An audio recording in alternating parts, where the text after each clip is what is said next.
January 17th, 1944.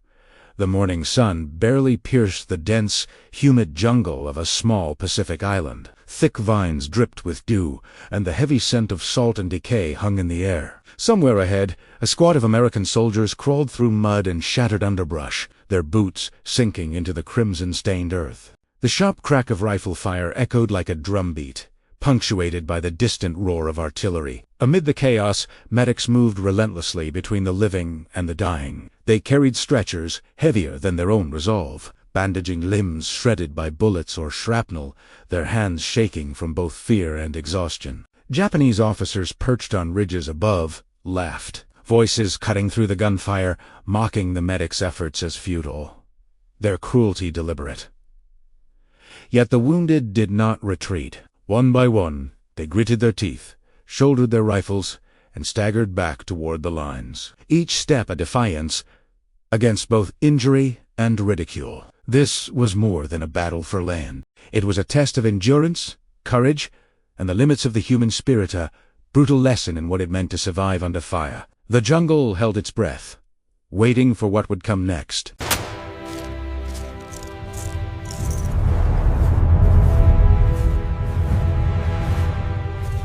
By early 1944, the Pacific War had already stretched over 2 years, carving a bloody swath across thousands of islands and open sea. Following the attack on Pearl Harbor in December 19, the Japanese military had surged across Southeast Asia and the Pacific with startling speed, capturing territories from the Philippines to Malaya, from Wake Island to the Solomon Islands. Their strategy relied on speed, surprise, and the ferocious discipline of soldiers indoctrinated in the Bushido Kota system that glorified honor and dismissed surrender. The Allies, still reeling from early defeats, began to regroup. The United States, having mobilized millions of men, had shifted its focus to island hopping, a strategy designed to bypass heavily fortified Japanese strongholds and seize strategically important islands to inch closer to Japan itself. Each advance was costly. Tropical diseases like malaria and dysentery claimed more lives than enemy bullets. Supply lines stretched across thousands of miles of open ocean, making each landing operation a logistical nightmare. Amid this theater, American medics played a critical role. Far from the safety of hospitals, these men, often enlisted soldiers with basic medical training, worked under relentless fire. They treated gunshot wounds, shrapnel injuries, and infections in sweltering heat, often improvising when proper equipment ran out, carrying stretchers across mud-choked jungles. They became lifelines for soldiers whose bodies were breaking under the dual weight of combat and environment. Yet their work was not respected by all. In Japanese military culture, the medic's presence was scorned. Officers viewed them as symbols of weakness, unnecessary indulgences in a war that demanded total commitment. To mock the medics was to assert dominance. To laugh at the injured was to affirm superiority. The psychological gap between the two sides was stark. American soldiers, while disciplined and trained, valued the protection of their comrades and the preservation of life. The Japanese, conversely, often considered injury and surrender dishonorable, a point repeatedly drilled into their troops. This difference was never more apparent than in jungle skirmishes, where medics attempted to retrieve the wounded under fire. Japanese soldiers would sometimes observe from a distance, taking perverse satisfaction in the suffering of their enemies, while American troops struggled to uphold their duty in conditions that would break the unprepared. The terrain itself amplified the brutality of these encounters. Islands like Pelileo, Leyte, and those in the Solomon chain were small, but densely packed with sharp coral ridges, dense palms, and tangled undergrowth. Visibility was limited. Every shadow could conceal an enemy sniper or hidden machine gun nest. For a wounded soldier, each step could mean life or death. Evacuation routes were narrow, often under constant bombardment. Medics had to navigate these paths while dragging stretchers, bandaging mangled limbs, and keeping terrified men calm. The jungle became both prison and battlefield, forcing soldiers to confront their own fragility under a relentless sky. By the winter of 1944, both sides had grown accustomed to the grim calculus of survival. For American troops, the expectation was clear: fight, endure, and support your comrades. Retreat was not an option, and the wounded were encouraged, often ordered to continue if they could. It was a pragmatic decision, shaped by necessity. Reinforcements were slow to arrive. Every soldier counted. But the expectation collided with the brutality of Japanese mockery. Officers would taunt, shout, and jeer as medics moved among the injured, testing both resolve and morale. Yet in these moments of cruelty, the seeds of extraordinary human endurance were sown. Soldiers learned to rise despite pain, to shoulder their weapons while bandages soaked through with blood, and to press forward when retreat was impossible. It was this collision of cultures, tactics, and human will that created the conditions for the moment we are about to examine, the scene where wounded men, derided and dismissed, would return to battle against all odds. Every step they took was an assertion of life against the constant pressure of death, and a silent rebuttal to the mockery that sought to break them. The stage was set not just for a confrontation of forces, but for a confrontation of human spirit and discipline, a trial in which courage would speak louder than derision. The small islands of the Pacific were more than mere stepping stones in a campaign. They were crucibles of endurance, where strategy collided with terrain, climate, and human frailty. By early 1944, American forces had established footholds on key islands, but each advance carried a heavy cost.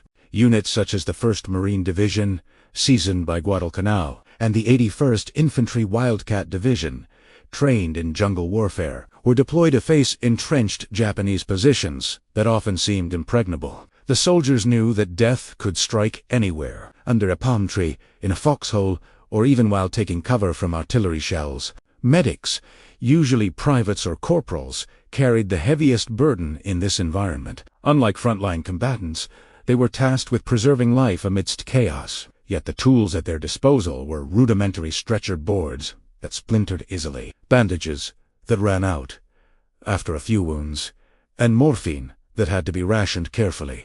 Every decision they made was a delicate balance between speed and caution. Carrying a wounded soldier across jagged coral or waist-deep mud could take precious minutes, each of which could be the difference between survival and death. On the Japanese side, officers often watched these attempts with contempt. Figures like Colonel Taro Yoshiko, representative of many Japanese commanders, valued stoicism and discipline above all. To see an enemy soldier moaning or reliant on a medic provoked ridicule. Orders often reflected this ethos: mock, taunt, and allow the wounded to suffer in full view of their comrades. Psychological warfare, it seemed, was as important as bullets or grenades. The intent was clear: break morale, make the enemy question his purpose, and exploit the human need for dignity. Despite these challenges, American soldiers adapted quickly. Units developed techniques to move wounded men efficiently under fire, using improvised stretchers, buddy carries,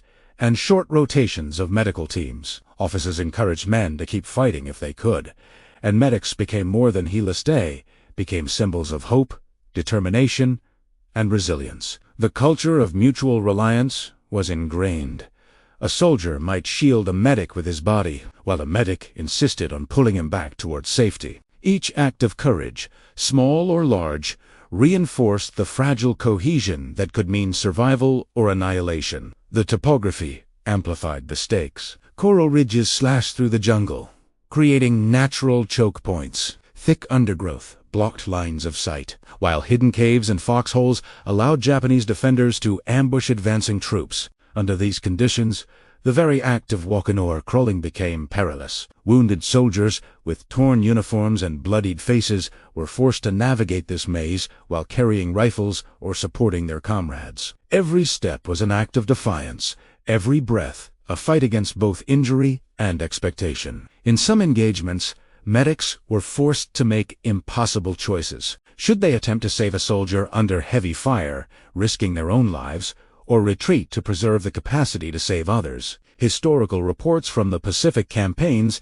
detail instances where medics ignored Japanese taunts, dragging men back to the lines even as bullets ricocheted nearby. In others, officers ordered the wounded to return to combat, prioritizing strategic necessity over individual survival. The decisions were morally complex, yet grounded in a brutal arithmetic of war. Every body on the line could tip the balance of an assault. Amid this unforgiving theater, the mockery of Japanese officers took on a distinct psychological weight. Witnesses describe laughter echoing across ridges as medics tended the injured, the sound both demoralizing and infuriating. For the Americans, it was a test not only of endurance, but of pride and identity. To rise again, to return to the fight, despite wounds and humiliation, was to assert humanity against the dehumanizing machinery of war. This convergence of environment, strategy, culture, and human will created the stage for the extraordinary moments we are about to examine. It was here,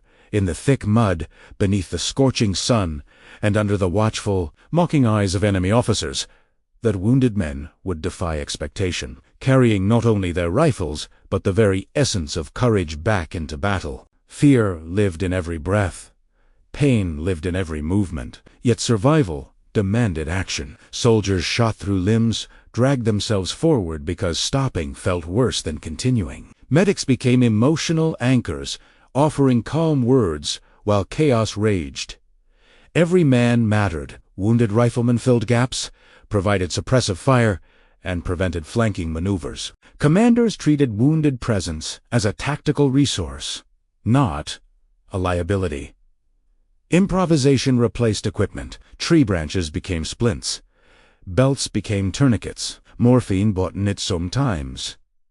Hours that kept soldiers in the fight. Each angle reinforced the next, tightening the battlefield into a single crucible of endurance. Officers faced impossible choices: pull men back and risk collapse, or hold ground with wounded troops. Trust between leaders and medics made survival possible. Japanese officers believed mockery equaled dominance. Instead, it hardened resolve. Cultural rigidity met adaptive resilience. Pain became secondary to purpose. Identity fused with unit survival. The wounded fought not for glory but because stopping felt like surrender. These forces converged toward a moment when everything would change. By midday, the ridge erupted into sustained combat. Wounded soldiers returned to firing positions. Medics stabilized men and sent them back forward. Japanese expectations collapsed as injured Americans advanced rather than retreated. Leadership held firm. Lines did not break. Courage multiplied. The battlefield shifted not through overwhelming force but through refusal to yield. As afternoon faded, wounded soldiers became anchors of defense. Suppressive fire held ridges. Flanks stabilized. Japanese counterattacks failed. Mockery turned to silence. The wounded had not only returned, they had shaped the battle. Medics earned recognition, morale surged. Victory came not cleanly but decisively.